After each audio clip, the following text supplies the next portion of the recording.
Amy used to smile for her daughter, for her family, and for the horses. But now, that smile is just a mask. Something inside her is breaking, and no one around her knows why. She wakes up early, feeds Spartan, and goes through the motions, but her heart isn't there. And when no one is watching, Amy stares off at the horizon like she's waiting for someone who's never coming back. This is the beginning of an emotional twist that no one saw coming. Not even Amy herself.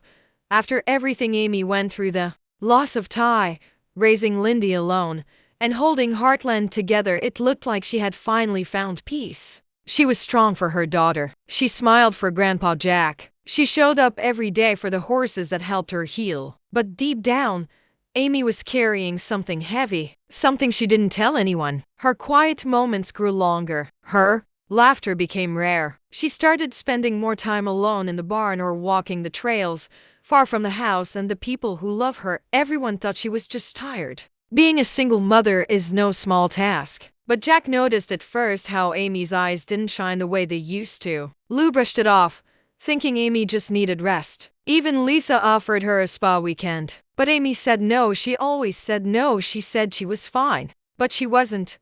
One day, while cleaning out an old drawer in the loft, Amy found something. It was a small, folded piece of paper stuck between two photo frames. Her hand stopped moving. Her breath caught. It was a letter. The handwriting was familiar. Her fingers shook as she unfolded it. The words were from Ty. It wasn't a goodbye letter. It was something Ty had written years ago, maybe never meant to be found. In it, he talked about his fears, his dreams, and his love for Amy and Lindy. He wrote about how he wanted to grow old with her, how he promised to never leave, even if one day he wasn't there in person. He said, "If you ever feel alone, look at the stars. I'll be there." Amy couldn't breathe. The letter was like a wave crashing over her. All the strength she had built up, the walls she had formed, it all came down. She sat there in the dusty loft, the paper in her hands, tears falling without sound. That one letter brought everything back. All the pain, all the love, all the moments she had buried just to survive. But she didn't tell anyone. Not Lou, not Jack, not even Lindy. She tucked the letter into her jacket pocket and went on like nothing had happened. But everything had changed. From that day on, Amy began pulling away more. Her connection with Spartan became deeper, almost like the horse was the only one who could still understand her. She stopped taking on new clients. She stayed quiet during dinner. She smiled less around Lindy. She wasn't angry. She wasn't mean. She was just distant. The family started to worry. Katie asked Lou if Aunt Amy was mad at them. Jack stood on the porch at night, looking toward the barn, wishing he could fix whatever was wrong. But Amy stayed silent. She was hurting, but didn't know how to speak about it. And that silence was slowly breaking her. That's when something strange began to happen. Amy started waking up in the middle of the night. At first, she thought it was just stress. But then, she'd hear sounds, quiet knocks on the walls, the barn door creaking open when there was no wind. One night, she followed the sound and ended up in the old hayloft again. The same place she found the letter. She stood there for minutes, holding her breath, half expecting Ty to walk in like nothing ever happened. But it never happened. She was alone, and that emptiness, the space where Ty should have been, felt heavier than ever. But something inside Amy was shifting. She didn't know it yet, but that letter had started something, a twist in her path, a new beginning, even if it started with pain. Amy's story was far from over. It was just getting harder to carry alone. The letter should have stayed hidden. Amy told herself that 100 times. It had been folded and forgotten, tucked behind a photo of Ty and Lindy, buried like a memory that was too painful to face. But now that it was in her hands, something inside her had shifted. She tried to go on with her normal day, brushing Spartan's mane, watching Lindy paint in the yard, sipping coffee at the kitchen table with Lou. But her heart wasn't in any of it. That letter whispered to her. Every word haunted her thoughts. At night, when the house was quiet and the world outside slept, Amy would take it out and read it again and again. She memorized every line, every curl in Ty's handwriting. But there was one part she couldn't stop thinking about. Ty had written, "If you're reading this, then I wasn't strong enough to stay. But you are. So don't carry me. Let me go where the wind takes me. And live your life, Amy. Please. Live. That sentence cut deeper than anything else. Because Amy wasn't living, she was surviving. She had been surviving for years now. She did her chores, smiled for the family, fixed horses, and raised her daughter. But she had locked away the part of her that knew how to dream. And that one line from Ty, so simple and so raw, broke the wall she had built to keep herself from feeling too much. For days, Amy tried to ignore it. She stuffed the letter in the back of her drawer and told herself it didn't mean anything. But her actions told another story. She started leaving the house before sunrise, riding Spartan into the hills without telling anyone. She wasn't looking for anything, just trying to lose the ache in her chest. But the ache followed her, every mile. One morning, Amy ended up at the lake where she and Ty used to camp. The fog was thick, curling above the water like ghosts. She sat by the shore, pulled out the letter, and read it aloud for the first time. Her voice cracked, her hands shook. But when she reached the end, she looked up and whispered, "I don't know how to live without you." It was the most honest thing she had said in years. That same evening, Lou knocked on her door. She had heard from Katie that Amy didn't come back until late again. Lou tried to talk. She tried to ask questions gently, but Amy gave her the same half smile, the same tired voice. "I'm fine, Lou. Just tired." But Lou could feel something was off. Sisters know. Even when words are missing, the silence screams louder. Later that night, when Amy returned to her room, she stared at her reflection in the mirror. And for the first time, she saw herself not the strong mother, not the hoarse whisperer, but just Amy. A woman who missed her husband, who didn't know how to let go, and who was afraid that if she started living again, she'd lose Ty forever. So she made a quiet decision. She would start where it all began.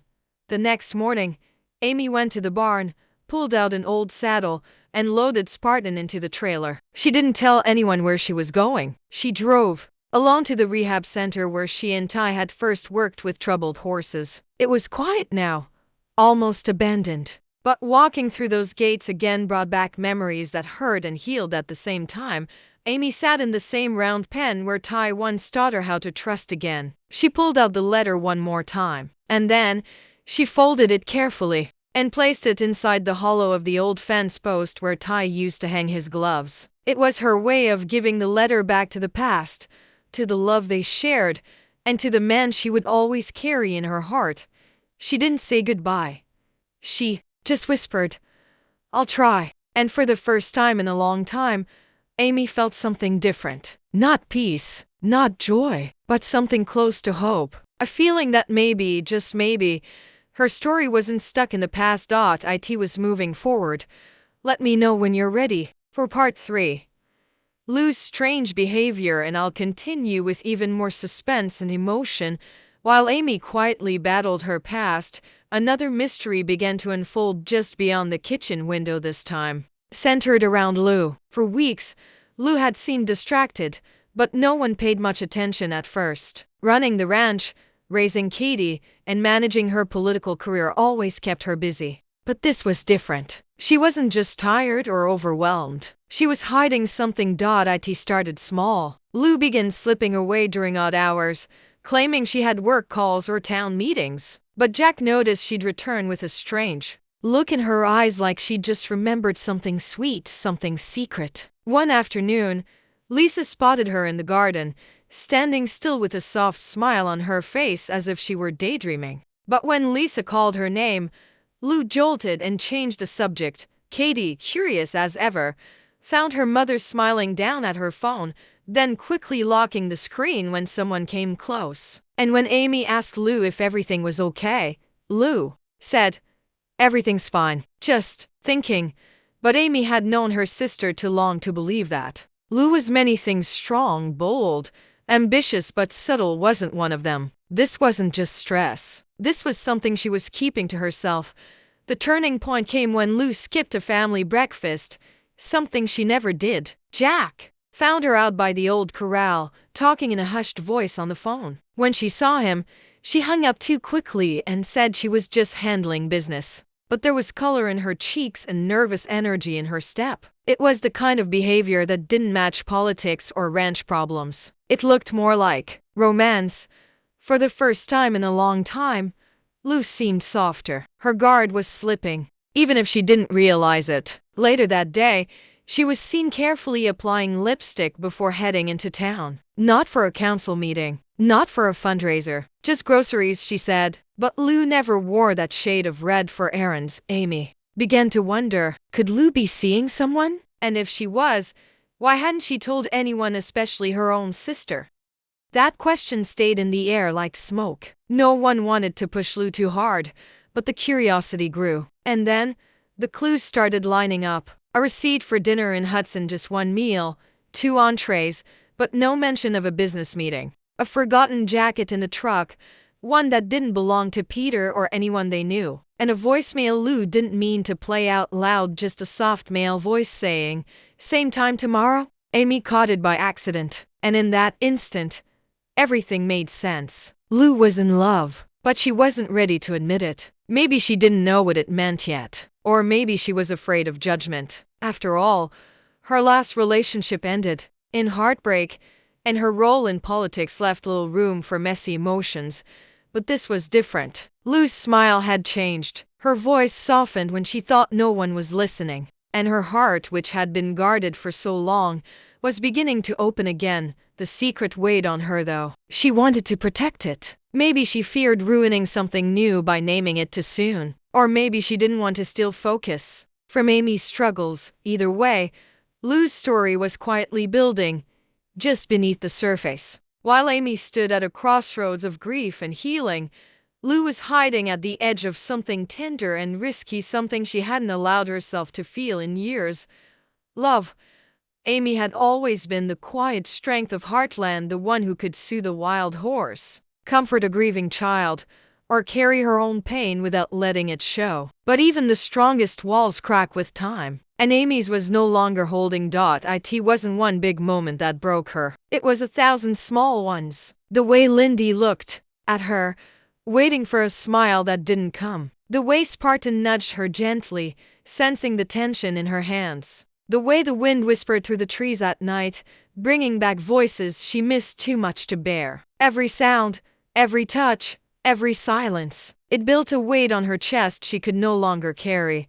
That morning, the ranch was peaceful. Dew glistened on the fences, and the horses grazed calmly in the field. But inside the barn, Amy was frozen. She held Ty's old bridle in her hands. It had been untouched for years. Dust clung to the leather like memories clinging to her soul. She didn't plan it, she wasn't even sure why she had come in here. But as soon as she gripped it, the flood came. She collapsed to her knees in the hay, clutching the bridle like it was the last part of him she had. Her breath came out in sobs, sharp and choking. She didn't care who heard. She cried for Ty, for the years they lost, for the future they would never have, for the version of herself that vanished the day he died.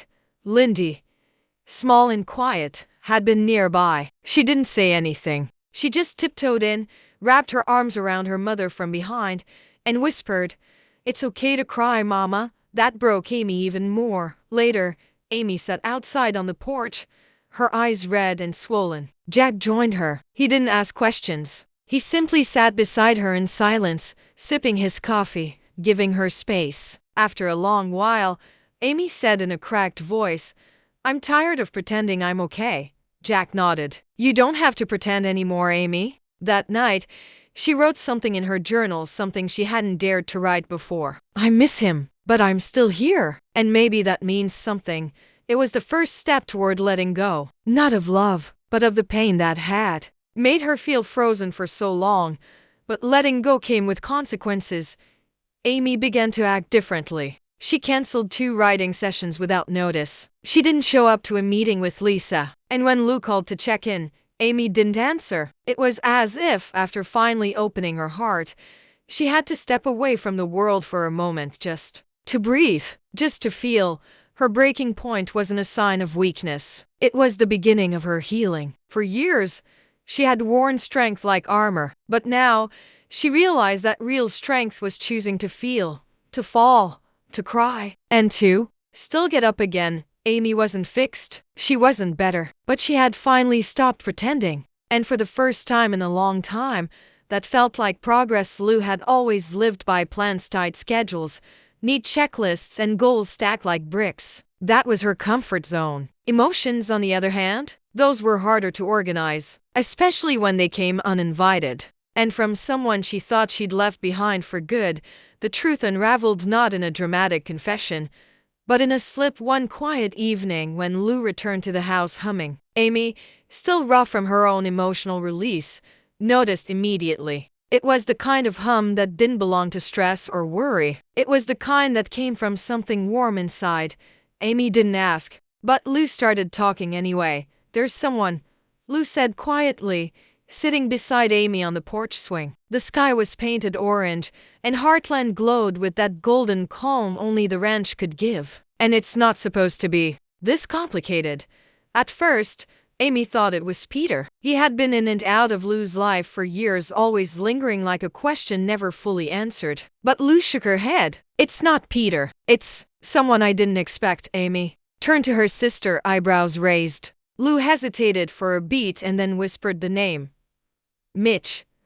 It hit like thunder in the calm. Mitch had been gone, left the ranch, started a new life, or so they thought. But a few months ago, they had bumped into each other in Calgary at a conference. Lou was there for work, Mitch for a rodeo event. One conversation turned into coffee. Coffee turned into dinner. And then, everything changed. They hadn't told anyone. It wasn't a full relationship, not yet. It was cautious, unspoken, and fragile. Lou had learned to be careful with her heart. But with Mitch, the laughter returned. The teasing. The way he understood the rhythm of her life without needing an explanation. It all came rushing back like a song she forgot she loved. "I didn't want to bring it up," Lou confessed. "You've been going through so much, and I didn't want to add more to your plate." Amy listened quietly. She wasn't upset, but she was surprised. Not because Lou had found someone, but because of how hard she had worked to keep it hidden. "You don't have to protect me," Amy said gently. "I want you to be happy, Lou. You deserve that." Still, the family wouldn't be so easy to convince.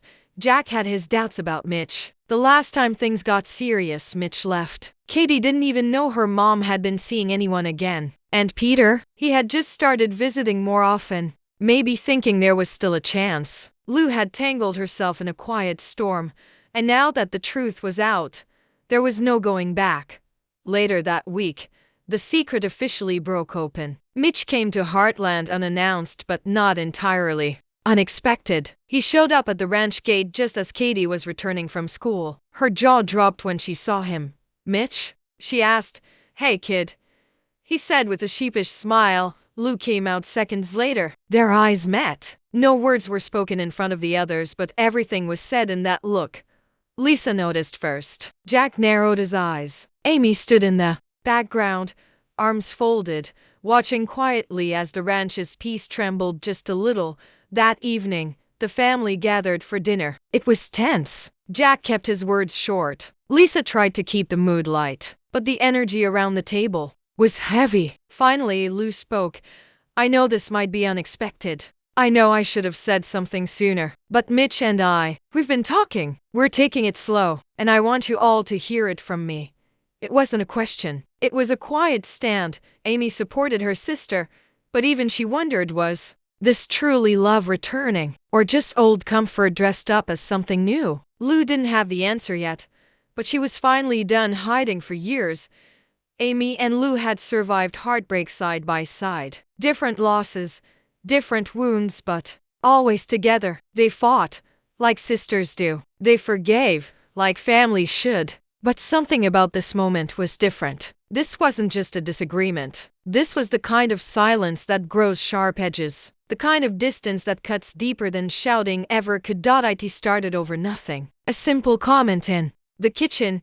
Amy had just returned from a long ride with Spartan, her hair windblown, her eyes tired. Lou was laughing on the phone, her voice warm, full of life, until she turned and saw Amy at the door. Her tone changed instantly. She hung up, smiled too quickly, and said, "You should have come in earlier. Lindy was asking for you." Amy blinked. "I was working," she replied softly.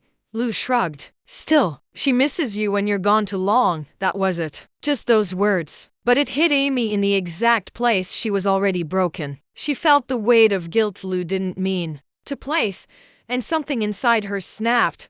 I'm trying, Lou, Amy said, her voice tight. Every day, I wake up trying to be everything to everyone. And it's never enough. Lou, caught off guard, raised her hands. I didn't mean it that way. I was just saying no, Amy cut in, her voice shaking now. You were saying what you always say, that I'm not showing up, that I'm disappearing. But you don't know what it's like, waking up every day with a piece of you missing. Lou took a deep breath. You think I don't know pain, Amy? I've had to raise Katie without a stable home. I've had to give up love for my career. I've sacrificed just as much. That's not what this is about, Amy snapped. This is about you hiding something from me while I was falling apart. Lou froze. You mean Mitch? Amy nodded. You were sneaking around with him, and I had to find out through a voicemail. I was breaking, Lou, and you were off playing house with someone who walked away from this family. It was the first time in years that Lou's eyes filled with tears, not from sadness, but anger. You're not the only one allowed to heal, Amy. You think I wanted to fall for Mitch again? You think I wasn't scared? But I'm tired of living in everyone's shadow, including yours. They stood in silence, the kind of silence that leaves echoes. In that moment, they weren't just sisters. They were two women buried under pressure, pain, and years of unsaid things. Amy had built walls of grief. Lou had built shields of responsibility, and neither had room left to see each other clearly. Later, Amy sat alone at the paddock, watching Lindy braid Spartan's mane. Her heart ached, but not just for Ty. It ached for her sister too, for the space they had lost between them. Lou stood behind the screen door, watching them, a silent apology caught in her throat. She hadn't meant to hurt Amy, but love had come to her in a complicated form, and she didn't know how to balance it with the pain Amy still carried. They didn't speak that night, not even a good night, but before bed, Amy pulled Ty's letter from her drawer once more. She read it slowly, her eyes stopping at the same words. Live.